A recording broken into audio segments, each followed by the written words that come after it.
નમસ્કાર ખેડૂત મિત્રો, સિજન્ટા કંપની તરફથી હું જય પટેલ આપનું હાર્દિક સ્વાગત કરું છું। આજે આપણે આવ્યા છીએ સામરખાની અંદર ભૂતરડા ગામની અંદર। તો ત્યાં આપણા ખેડૂત મિત્રએ સિજન્ટા કંપનીના દીવાનું વાવેતર કરેલું છે। તો વધુ માહિતી આપણે એમની પાસેથી મેળવીશું। નમસ્કાર, શું નામ તમારું? ચેતન કુમાર ગોવિંદભાઈ પરમાર। બરાબર, આ કયું ગામ આપણે? સામરખા ભૂતરડા। બરાબર, તમારો મોબાઈલ નંબર? 88 49 88 47 68।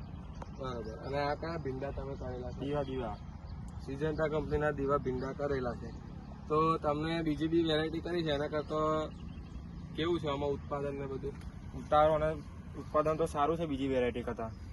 બરાબર, અને બેઠક ને એવું? બેઠક જોડે જોડે સારી છે। નજીક બેઠક લાગેલી છે અને તોડવામાં બી એકદમ આસાન છે। અને અત્યારે પૂરા પ્લોટમાં તમે જોઈ શકો છો કે ફ્લાવરિંગ બી ખૂબ જ સરસ આવેલું છે અને સિંગ ક્વોલિટી બી આપણે જોઈ શકો છો। તો બીજા ખેડૂત મિત્રોને તમે શું કહેશો કે આવતા વર્ષે કરાય આ ભીંડા? હા, દીવા કરી શકાય। ધન્યવાદ।